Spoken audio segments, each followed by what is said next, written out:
আবু বকর সিদ্দিক আমার নবীর চেহারার দিকে তাকান, কিন্তু আমার নবীকে ডাক দেয় নাই, জাগ্রত করায় না। এদিকে আবু বকর বিষের যন্ত্রণায় কাতরায়। ও মুসলমান, এক ফোঁটা চোখের পানি আমার পয়গম্বর চেহারার উপর যখন পড়ে গেল, আমার পয়গম্বর জাগ্রত হয়ে গেলেন। তাকা দেখে আবু বকর কান্দে। আমার পয়গম্বর ডাক দেয়, ও বন্ধু, আপনি কেন কাঁদেন? বুঝছি বাড়ির কথা মনে হয়ে গেছে, সন্তানের কথা মনে হয়। ও আবু বকর, বাবার কথা কি মনে পড়ছে নি? বাড়ির কথা কি মনে পড়ছে নি? আবু বকর ডাক দেয়, নবীজি না না, আমার বাড়ির কথা মনে হয় নাই, আমার সন্তানের কথা মনে হয় নাই, আমার কারোর কথা আমার মনে হয় নাই। ও নবী, আমি কেন কান্দি জানেন গো? আমার একটা সাপ দংশন করেছে, বিষের যন্ত্রণা আমি কাতরাই, এই জন্য আমি কান্দি। আমার পয়গম্বর একটা মুস্কি হাসি দিয়ে এই লালা মোবারকটা লইয়া ওই ক্ষতস্থানে লাগা দিলেন। সাথে সাথে বিষটা পানি হয়ে গেছি, কারণ আমার নবীর লালাটা অ্যান্টিবায়োটিকের চাইতে বেশি কাজ করতো। ঠিক কিনা জোরে কন? মুসলমান যুবক ভাই, কোন দিকে না জানে আবার আবু বকর কে আমার নবী ডাক দেয়, এত কেন তুমি বোকা? তুমি কেন আমার আগে ডাক দাও নাই? তুমি যদি আমার আগে ডাক দিতা তাইলে কিন্তু তোমার এত বড় কষ্ট হতো না, এত কষ্ট তোমার হতো না। ও মুসলমান, এবার আবু বকর সিদ্দিক ডাক দেয়, নবীজি আমার থিওরিটা কি আপনি জানেন? আমার নবী ডাক দেখ, আবু বকর তোমার থিওরি কি বল? আবু বকর সিদ্দিক ডাক দেখ, নবীজি আমার থিওরিটা হলো, আমি বিষের যন্ত্রণায় কাতরাইতেছিলাম, আর আপনার চেহারার দিকে আমি তাকাইতেছিলাম, আর চিন্তা করতেছিলাম এত সুন্দর মানুষ আল্লাহ বানাইছে। নবী, আমি বিষের যন্ত্রণা যদি মারাও যাইতাম, এরপরও আমি আপনার কোশ্চিন কালের জন্য ডাকতাম না, কোশ্চিন কালের জন্য আমি জাগ্রত করতাম না। কারণ কি জানেন গো নবী? আমি আবু বকর বদ্ধ পণ করেছিলাম, বদ্ধ আমি ওয়াদাবদ্ধ বড় শক্ত। ও নবী, আমি এইটা আমার মনের মধ্যে নিয়ত করে রাখছি, এই বিষয়ের যন্ত্রণায় যদি আমার মরণ হয়, আমি হাসি মুখে মরণ দিব, হাসি মুখে মরে যাব নবী গো। কিন্তু নবী, আপনার ঘুম আমি ভাঙ্গাবো না, কারণ আমি আবু বকরের জীবনের চাইতে আপনার ঘুমের দাম আমি আবু বকরের কাছে বেশি। আবু বকর সিদ্দিক বলে, আমার জীবনে তিনটা আমল সবচাইতে প্রিয় নবী গো। এক নাম্বার আমল হলো আপনার চেহারার দিকে তাকায় থাকা, আর দুই নাম্বার আমল হলো নবী গো, আমার ঘরে একটা মেয়ে আছে, আমার মনে বড় আশা, আমার মনে বড় কল্পনা জল্পনা। নবী অত্যন্ত সুন্দর, আবার অত্যন্ত মেধাবী। নবী, আমি চাই আমার এই সুন্দর মেধাবী মেয়ে আয়েশারে আপনার সাথে বিবাহ দিব। আল্লাহু আকবার জোরে বলেন।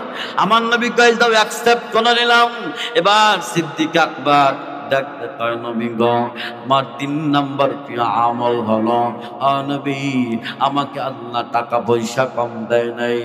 নবী কোটি কোটি টাকার মালিক ছিলেন আবু বকর। আমার পয়গম্বরকে ডাকতে কয়, নবী গো, ইসলামের জন্য, দ্বীনের জন্য যে কোনো মুহূর্তে, যে কোনো সময় আমার কাছে আপনি টাকা চাবেন, আমার কাছে পয়সা চাবেন, আমার কাছে অর্থ চাবেন, নবী আপনি চাইতে দেরি, আমি আবু বকর ইসলামের জন্য, দ্বীনের জন্য আমি বাহির করে দিতে 1 সেকেন্ডও দেরি করব না। আল্লাহু আকবার, আল্লাহু আকবার। ও যুবক ভাই, দিলটা একটু নরম করে দাও। মক্কার মধ্যে 23টা বছর আমার পয়গম্বর এবং সাহাবায়ে কেরাম পরীক্ষা দিয়েছেন। এবার 2য় নম্বরের পরীক্ষা, যেটা হিজরতের পরীক্ষা। এবার 2য় নম্বর পরীক্ষা যখন শুরু হয়ে গেল, হিজরতের পরীক্ষা। আমার পয়গম্বর হিজরত করে যখন মক্কা থেকে মদিনায় চলে যাবেন। আমার পয়গম্বর শুধু নয়, সব সাহাবায়ে কেরাম হিজরত করে যখন মক্কা থেকে মদিনায় চলে যাবেন, যুবক ভাই যা প্রবাসে দিন কাটায়, যারা দেশান্তর, তাদের কত যুবক, কত প্রবাসী যুবক ভাই আমাদেরকে ফোন দিয়ে বলে, হুজুর মা কথা যখন মনে পড়ে যায়, বাবার কথা যখন মনে পড়ে যায়, স্ত্রীর কথা, সন্তানের কথা, দেশের কথা যখন মনে পড়ে যায়, আমাদের কলিজা ফাইটা যায়, আমরা আর নিজেকে ধরে রাখতে পারি। আমার পয়গম্বর হিজরত করে যখন মক্কা থেকে মদিনায় যাবেন, এমন কষ্ট আমার পয়গম্বর পেয়েছে,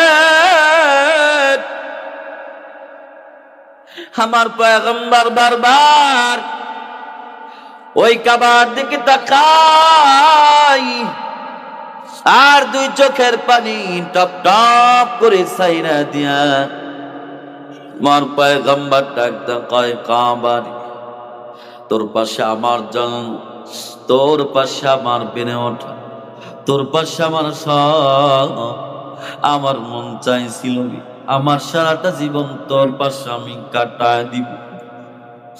কিন্তু ভাগ্যের কি নির্মম পরিহাস, মক্কার মানুষগুলো যারা নিজেদের ভাই, কেউ বাবার চাচা, কেউ বাবার নিজেদের আত্মীয়, কিন্তু আমার মক্কায় থাকতে দিল না, আমাকে দূর দূর করে মক্কা থেকে তাড়া দিল। ও মুসলমান ভাই আমার পয়গম্বর হিজরত করে যখন মদিনায় চলে যাবে, এই মদিনায় যাওয়ার হিজরতের সাথী হলেন শুধুমাত্র আবু বকর। ও যুবক ভাইরে, এই হিজরতের রাত্রের সাথী হওয়ার কারণে খলিফাতুল মুসলিমিন হযরত আবু বকরের দাম আমার আল্লাহর দরবারে এত বেড়ে গেছে, আমার আল্লাহর দরবারে এত দাম। আবু বকরের দিলটা একটু নরম করে দাও, কোন দিকে নজর নেই। আমার পয়গম্বর একদিন আম্মা জান আয়েশাকে ডাক দেখায়, ও আয়েশা বলো বলো, এই আকাশের চন্দ্র তারকা যেমন গোনা যায় না, আমার সাহাবীর মধ্যে এমন একটা সাহাবী আছে যার আমলনামাও গোনা যায় না। হযরত আম্মা জান আয়েশা মনে করেছে আমার বাবার কথা বলবে, কিন্তু আমার পয়গম্বর ডাক দেখায়, ও আয়েশা না না, এইটার সাহাবীর নাম হলো খাত্তাবের বেটা হযরত ওমর। ও মুসলমান, এই কথা বলতে দেরি আমার পয়গম্বর তাকা দেখেন, ওই আম্মা জান আয়েশার মনটা বড় খারাপ হয়ে গেছে, আম্মা জান আয়েশার চেহারাটা একদম খারাপ হয়ে গেছে, কারণ আমার বাবা বলে না। আমার পয়গম্বর বুঝতে পারলেন, বুঝার পরে এবার আম্মা জান আয়েশা সিদ্দিকাকে ডাক দেয়, ও আয়েশা শোনো, ওই ওমরের সারা জীবনের আমলনামা এইটা তো কারোর সাথে তুলনা করা গেছে, কিন্তু তোমার বাবার আমলনামা দুনিয়ার কোন জিনিসের সাথে তুলনা করা যাবে। সুবহানাল্লাহ। আমার পয়গম্বর ডাক দেয়, শুধু তাই নয়, ওই ওমরের সারা জীবন আমলনামা যদি এক পালা লেখা হয়, আর তোমার বাবার সারা জীবনের আমলনামা লাগবে না। তোমার বাবার এক হিজরতের রাত্রের আমলনামা যদি এক পালায় লেখা হয়, ও আয়েশা শোনো, ওমরের সারা জীবনের আমলনামার চাইতে তোমার বাবার এক হিজরতের রাত্রের আমলনামার দাম আমার আল্লাহর কাছে বেশি। সুবহান। আম্মা আয়েশা সিদ্দিকা রাদিয়াল্লাহু আনহা ডাক দেয়, ও নবী আমার, আমি বুঝলাম ওমরের সারা জীবনের আমলনামা চাইতে আমার বাবার এক হিজরতের রাত্র আমলনামার দাম বেশি। কিন্তু নবী গো, আপনি কি বলবেন, ওই হিজরতের রাত্রে আমার বাবা কি আমল করেন ছিল? যার কারণে আমার বাবার এক রাত্রি হিজরতের আমলনামা ওমরের সারা জীবনের আমলনামার চাইতেও বেশি দাম। যুবক ভাই, কোন দিকে নজর নাই, দিলটা একটু নরম করে দাও না। মুসলমান বাবাজি, এবার আমার পয়গম্বর ডাক দেখায়, শোনো, ওই হিজরতের রাত্রে তোমার বাবা আবু বকর আমি পয়গম্বরের প্রতি এত মহাব্বত, এত ভালোবাসা প্রকাশ করেছেন, যেই ভালোবাসা, যেই মহাব্বতটা কিয়ামত পর্যন্ত সব মানুষ মিলা যদি দেখাইতে চায়, কিন্তু আমি আমার প্রতি এত মহাব্বত দেখাইতে পারবে না রে ভাই। ও যুবক ভাই, কেমন মহাব্বত আবু বকর সিদ্দিক আমার পয়গম্বর রে করেছেন। কারণ কি জানেন, আমার পয়গম্বর ডাক দেখায়, ও দুনিয়ার মানুষ শোনে, আমি দীর্ঘ 6 মাস পূর্বে আবু বকর সিদ্দিককে বলেছিলাম, ও বন্ধু, হিজরত করা লাগবে, আর হিজরতের সাথী হবেন আপনি। হিজরতের রাত্রে, গভীর রাত, আমি পয়গম্বর, আমি আবু বকররা আগে কিছু জানাই নাই। হঠাৎ করে আবু বকর সিদ্দিকের ঘরের সামনে যখন আমি দাঁড়ায় গেছি, একটা মাত্র সালাম দিছি রে ভাই, আমার পয়গম্বর ডাক দেখায়, ও দুনিয়ার মানুষ শোনো রে, আমি একটা মাত্র সালাম দিছি।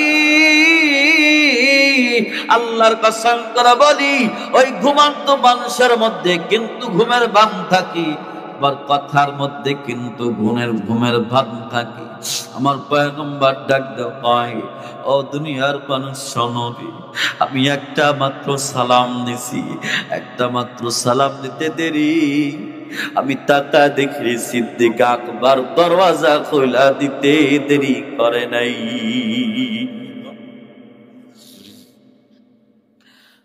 পয়গম্বর ডাক দেখায়, বন্ধু, তুমি কি ঘুমাও নাই? আবু বকর সিদ্দিক ডাক দেখায়, নবীজি, ওই যে দীর্ঘ 6 মাস পূর্বে আপনি আমাকে বলেছিলেন হিজরত করা লাগবে, কিন্তু কোন সময় করা লাগবে, কোন দিন করা লাগবে, এমন কিন্তু আপনি বলেন নাই। নবী আমার, এই জন্য আমি আবু বকর ওই দীর্ঘ 6 মাস পর্যন্ত আমি যখন ঘরে চলে আসি, আমি রাত্রিবেলায় দীর্ঘ 6 মাসের মধ্যে একটা সেকেন্ডের জন্য বিছানায় পিঠ লাগাই নাই।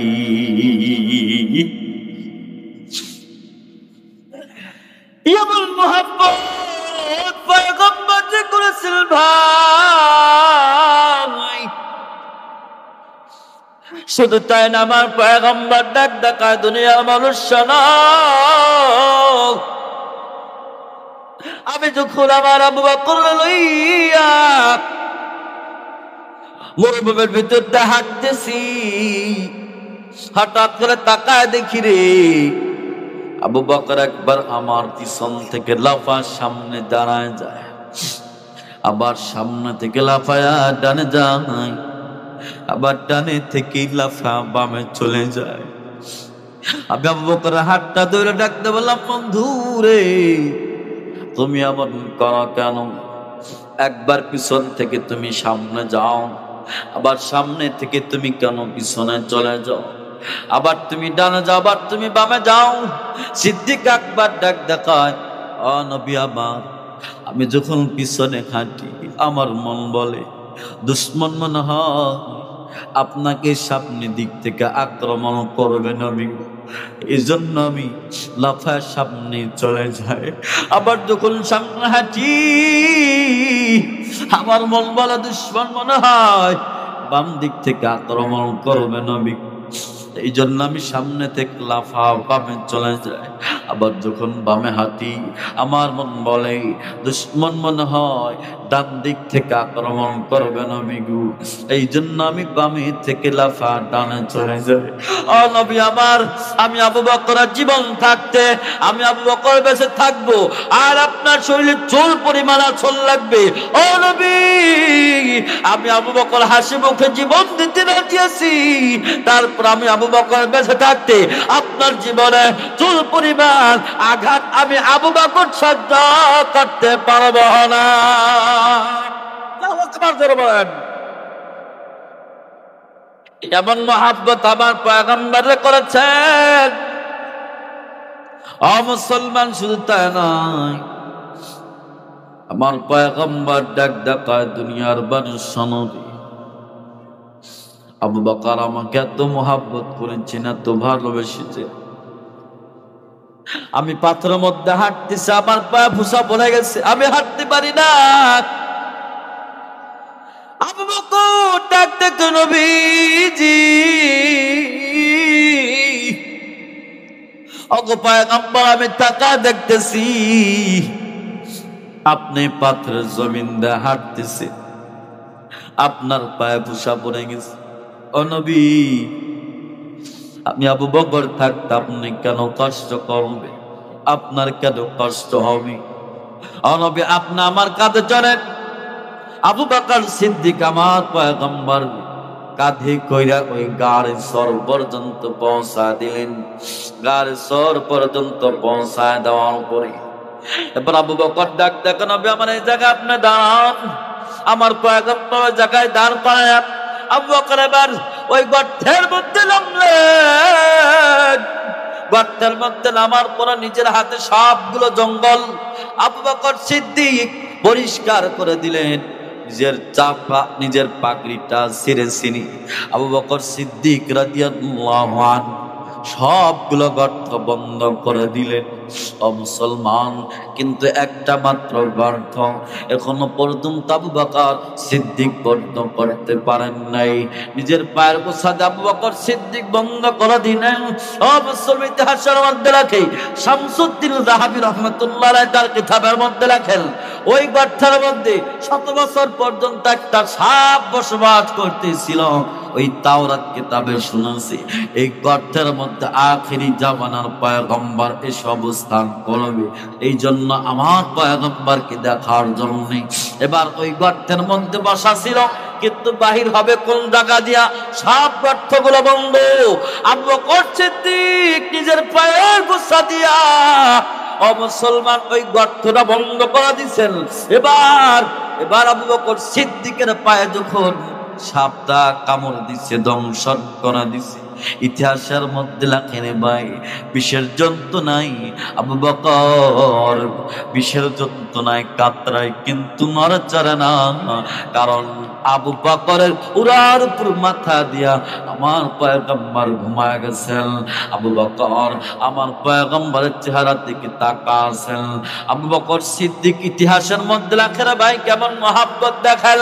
বিষের যন্ত্রণা আবু বকর সিদ্দিক কাতরায়, কিন্তু নড়াচড়ে না, কারণ কি জানেন? ওই সময় আবু বকর সিদ্দিক আমার নবীর চেহারার দিকে তাকাছিলেন, আমার নবীর চেহারা দেখতেছিলেন। কারণ কি জানেন?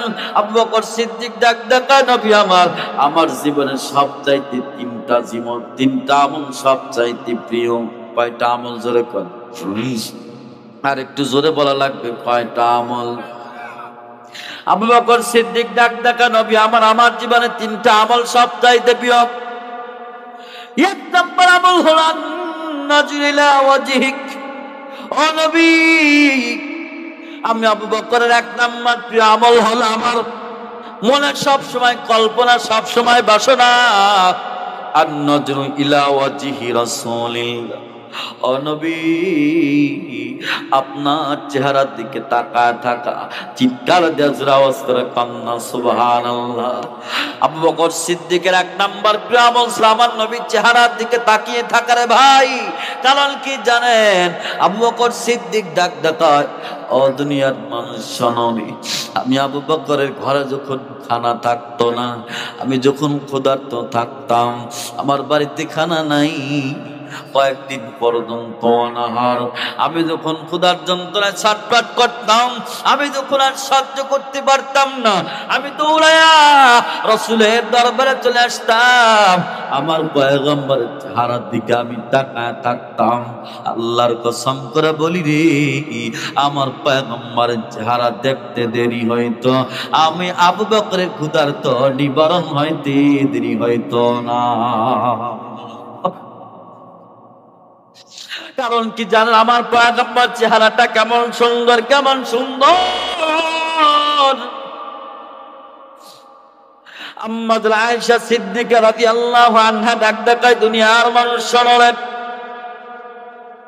ওই বছরের মহিলাগুলো পয়গম্বর ইউসুফের চেহারা দেখার পরে আনার ফল কাটা বাদ দিয়া তাদের হাতের আঙ্গুল কেটে ফেলে দিয়েছিল রে ভাই। কিন্তু পয়গম্বর ইউসুফের চেহারা দেখার পরে হাতের আঙ্গুল কেটেছে। আম্মা আয়েশা ডাক দেয়, দুনিয়ার মানুষ শোনো, আল্লাহ কসম করে বলি, ওই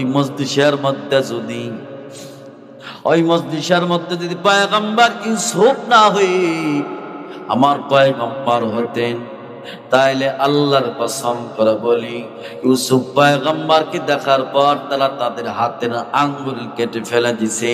কিন্তু আমার নবীকে দেখার পর তাদের ওই চাকুটা তাদের কলিজার মধ্যে চালা দিত।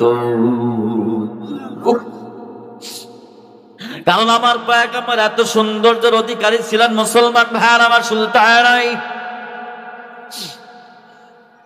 হযরত আয়েশা ডাকতে কই, দুনিয়ার মানুষ শোনো, আমার আল্লাহ রাব্বুল আলামিন আকাশে একটা সূর্য দিছেন, আবার আল্লাহ আমাকে একটা আমার ঘরে নিজস্ব একটা সূর্য দিছেন।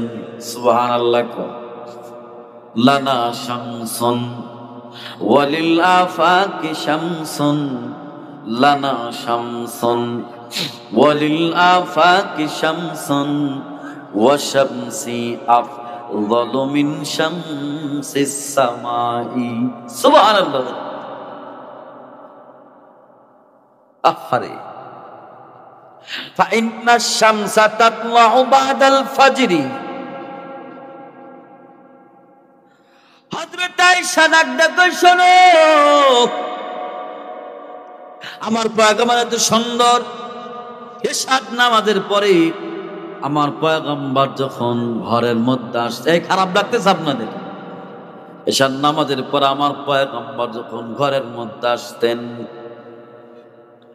আম্মা আয়েশা আমার নবীর চেহারা দেখার পরে সুন্দর একটা কবিতা আবৃত্তি করতেন। সুবহানাল্লাহ কোন। লানা শামসুন ওয়ালিল আফাকি শামসুন। ও নবী শোনেন, আল্লাহ তাআলা আসমানে একটা সূর্য দিবেন, আমাকেও একটা সূর্য দিবেন। সুবহানাল্লাহ। ওই আসমানের সূর্য আর আমার নিজের সূর্যের মধ্যে পার্থক্যটা হলো কি জানেন? ওয়া শামসি আফদালু মিন শামসিস সামা।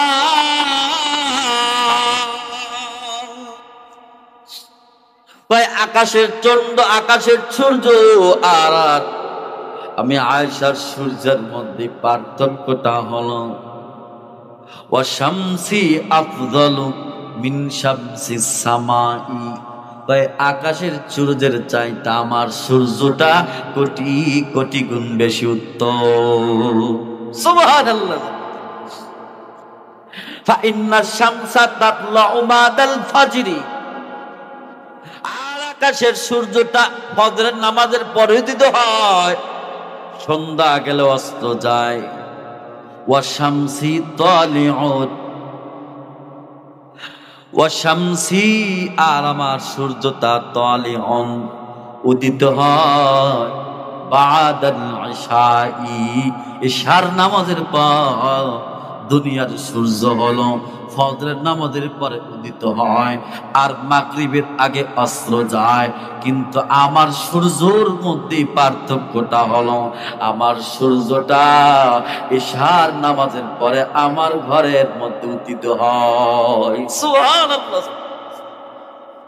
ও মুসলমান, শুধু তার আমার পয়গম্বর কেমন সৌন্দর্যের অধিকারী ছিলেন মুসলমান। আল্লাহর নবীর একজন সাহাবীর নাম হলো হাসান ইবনে সাবিত রাদিয়াল্লাহু আনহু। নাম কি জোরে বলেন? হাসান ইবনে সাবিত। আমার নবী মাঝে মাঝে হাসান ইবনে সাবিতের শের শুনতেন, কবিতা শুনতেন। অনেক বড় শায়ের ছিলেন, অনেক বড় কবি ছিলেন। আমার পয়গম্বরকে মাঝে মাঝে হাসান ইবনে সাবিত শের পড়ে শোনাইতেন। একদিন আমার পয়গম্বরকে ডাক কয়, নবী আমার, আমি আজকে এমন একটা শের, এমন একটা কবিতা বানাইছি নবী গো, এই কথাটা শেষ কথা আমি বলে বিদায় নেব। ও মুসলমান, কোন দিকে নজর নাই দেব, এক ফোঁটা চোখের পানি পড়ে কিনা নবীর মহাব্বতে। হাসান ডাক কয়, নবীজি, এতদিন তো অনেক কবিতা আমি আপনারে শোনাইছি, কিন্তু নবী আজকে আমি একটা আলাদা অন্য ধর্মের একটা কবিতা আপনারে শোনাবো। ও নবীজি, শুধুমাত্র আপনার চেহারা সৌন্দর্য নিয়ে আমি এই কবিতা বানাইছি। আল্লাহু আকবার জোরে বলেন। হাসান ইবনে সাবিত রাদিয়াল্লাহু আনহু আমার পয়গম্বরকে কবিতা বলে শোনায়। ও নবী শোনেন। ওয়া আহসানু মিন কালাম তারাকাতু আইনি ওয়া আজমালু মিন কালাম তালিদিন নিসা। সুবহান। হাসান ইবনে সাদের ডাক নবী আমার, ওয়া আহসানু মিন কালাম, ওয়া আহসানু মিন কালাম তারাকাতু আইনি। ও নবী, আপনার চেহারার সৌন্দর্যের বর্ণনা আমি হাসান কেমনে দিব? আপনার চেহারার সৌন্দর্যের বর্ণনা দেওয়ার ক্ষমতা আমার নাই, তবে এতটুক আমি দেই। ওয়া আহসানু মিন কালাম তারাকাতু আইনি। ও নবী গো, আমি হাসান ইবনে সাবিতের এই দুই চোখ আপনার চাইতে সৌন্দর্য অধিকারী কোন মানুষকে কোনদিন দেখে নাই। ও নবী, আমি হাসান ইবনে সাবিতের দুই চোখ আপনার চাইতে সৌন্দর্যওয়ালা এমন কোন মানুষকে কোনদিন দেখে নাই। ও নবী, শুধু তাই নয়, ওয়া আজমালু মিন কালাম তালিদিন নিসা।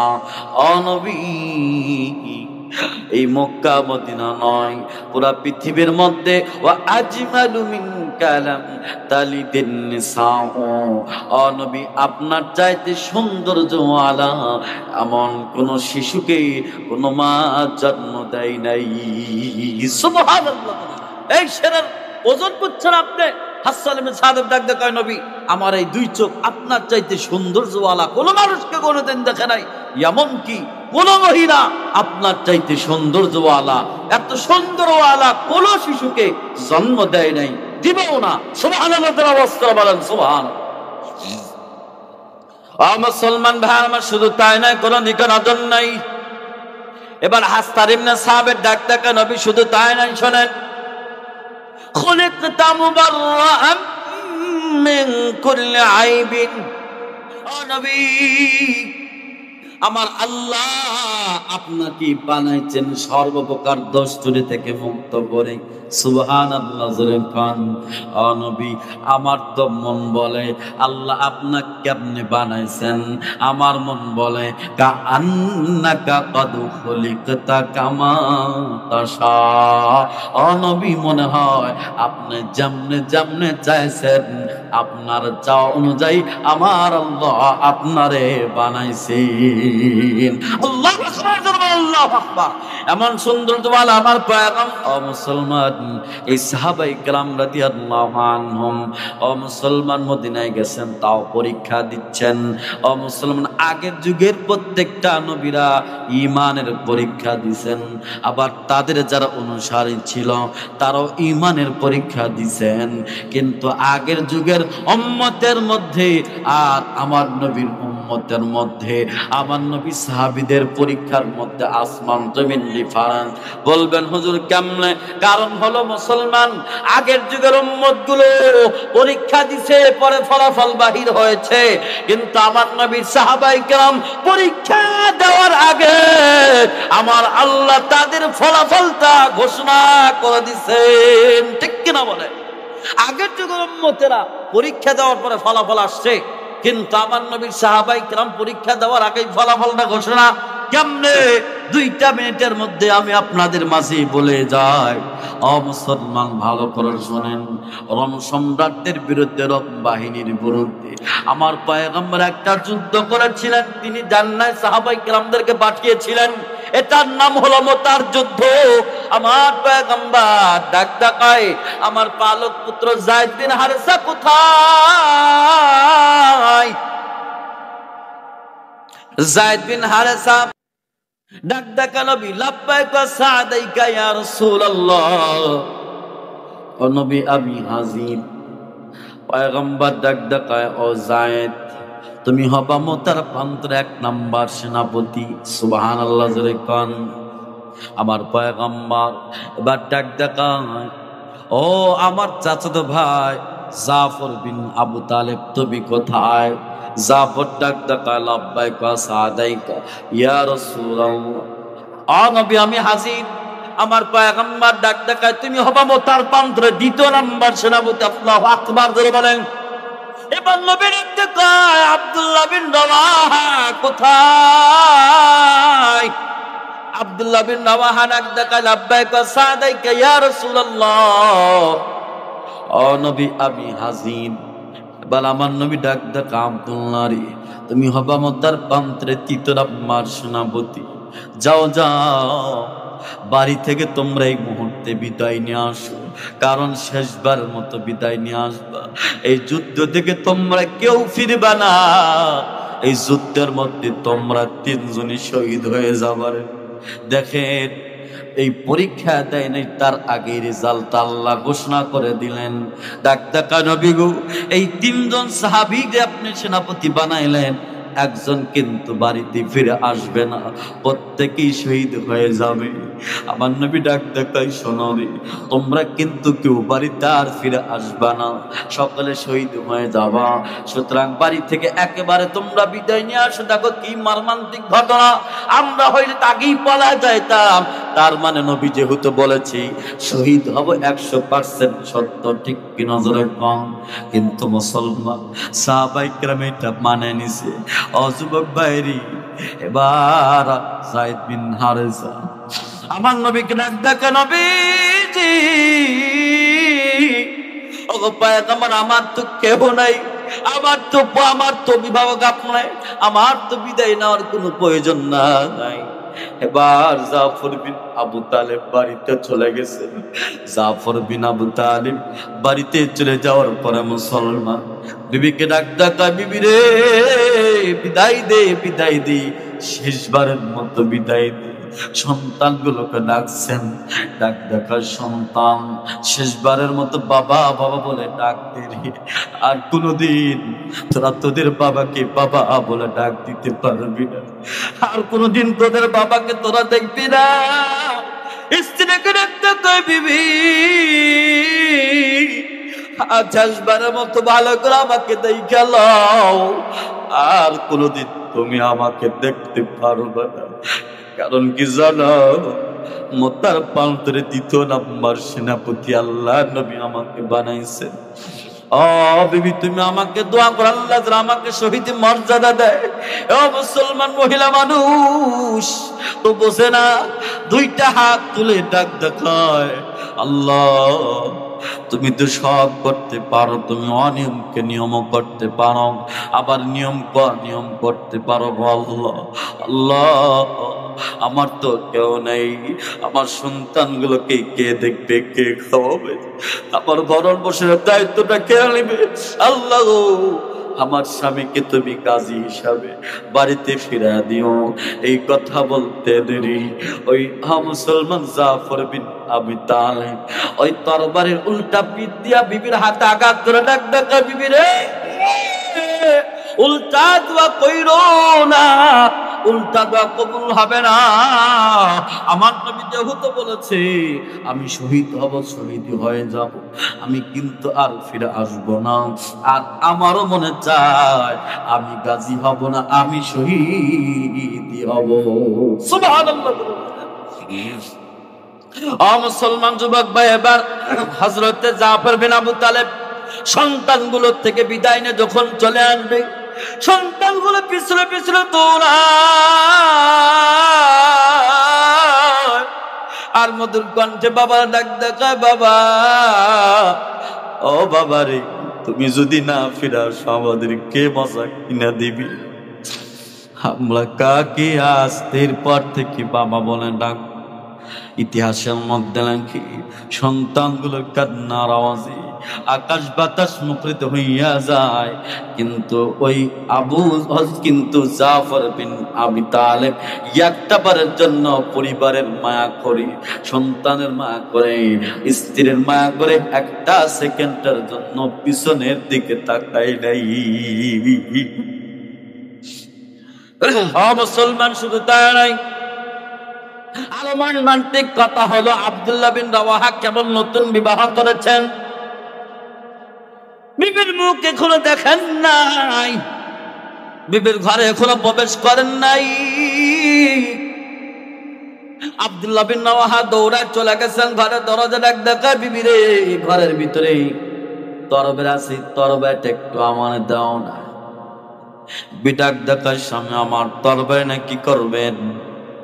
কেবল আমার আপনার বিবাহ হয়েছে, এখনো আমরা লাইলাতুল জুফাফ করি নাই, আমার সাথে আপনার এখনো দেখা হয় নাই, কথা হয় নাই, ভাব হয় নাই, একটু ঘরের মধ্যে আসেন, আপনাকে একটু দেখি, আপনি আমার একটু দেখেন, তারপরে তরবারি কি করবেন করেন। আব্দুল্লাহ বিন রাওয়াহা দেখায়, না বিবি না, ঘরের মধ্যে যাওয়ার সময় নেই, আমার নবী বলেছে আমাকে মোতার প্রান্তরে সেনাপতি নিযুক্ত করেছে, এই মুহূর্তে নবীজির ডাকে সাড়া দিয়ে যাইতে হবে।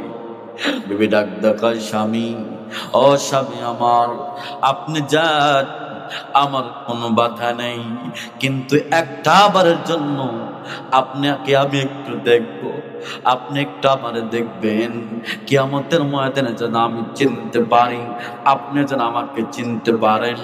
আব্দুল্লাহ বিন রাওয়াহা ডাক দেখায়, বিবি না না, ঘরের মধ্যে যাওয়া যাবে না, তোমাকে আমি দেখবো না, তুমি আমারে দেখবা না, কারণ তোমাকে দেখলে যদি মায়া হয়ে যায়, তুমি যদি আমাকে দেখো যদি মায়া হয়ে যায়, তাইলে আল্লাহর নবীর আদেশ মানাতে একটু বিলম্ব হয়ে যাবে, নবীর ডাকে সাড়া দিতে একটু বিলম্ব হয়ে যাবে, এই জন্য আমি আর ঘরের মধ্যে যাব না। ও বিবি, দোয়া করো, দেখা হবে কিয়ামতের ময়দানে। আল্লাহু আকবার করে বলেন, দেখা হবে কিয়ামতের ময়দানে। ও মুসলমান যুবক ভাই, কোনো দেখানোর জন্য নেই, এবার বিদায় নিয়ে যখন চলে গেছেন, ও মুসলমান এক একই সব শহীদ হয়ে গেল। সাহাবায়ে কিরাম তাকা দেখে জাফর বিন আবু তালেবের কল্লাটা আলাদা, শরীরটা আলাদা, কিন্তু জাফরের মুখ কেমন যেন নড়তেছে। সাহাবায়ে কিরাম কান লাগায় একজনকে ডাক দেখায়, ভাই, আমার নবী যে ইসলামের পতাকার আমানত আমাকে দিয়েছিল, এইটার আমানত আমি পাঙ্খনভাবে আদায় করেছি, এই খবরটা আমার নবীকে পৌঁছায় দিও। এবার ওই সাহাবী ডাক্তার কই, দুনিয়ার মানুষ শোনো রে, আমি জাফর বিন আবু তালেবকে জিজ্ঞাসা করলাম, ভাই তোমার এখন কেমন লাগতেছে? তোমার কি খারাপ লাগে না? তোমার হাত নাই, পাও নাই?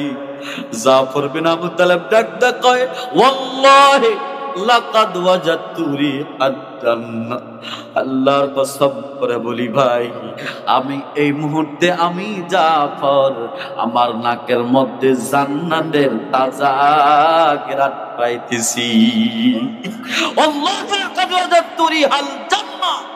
ওই সাহাবী শোনো, আল্লাহর কসম করে বলি, আমি জাফর বিন আবু তালেব এই মুহূর্তে আমার নাকের মধ্যে জান্নাতি ঘ্রাণ পাইতেছি। আমার আল্লাহ জাফর ইবনে আবু তালেব এমন সম্মান কিয়ামতের ময়দানে দিবেন, জান্নাতের মধ্যে আমার আল্লাহ ডাকতে বলবেন, জাফর ইসলামের জন্য দুইটা হাত তুই বিলায় দিছিস, যা যা যা, তোর যেহেতু হাত নাই ইসলামের জন্য হাতটা বিলায় দিস, আমি আল্লাহ তোকে জান্নাতের মধ্যে দুইটা ডানা দিব, দুইটা ডানা দিয়া পাখির মতো জান্নাতের মধ্যে তুই উড়বি। এই জন্য জাফর বিন আবু তালেবের দুইটা পাখা জান্নাতের মধ্যে হবে, দুইটা পাখা দিয়ে জাফর বিন আবু তালেব জান্নাতের মধ্যে ঘুরবে। এই জন্য জাফর বিন আবু তালেব আর একটা উপাধি হলো জাফর আত-তাইয়ার। সুবহানাল্লাহ।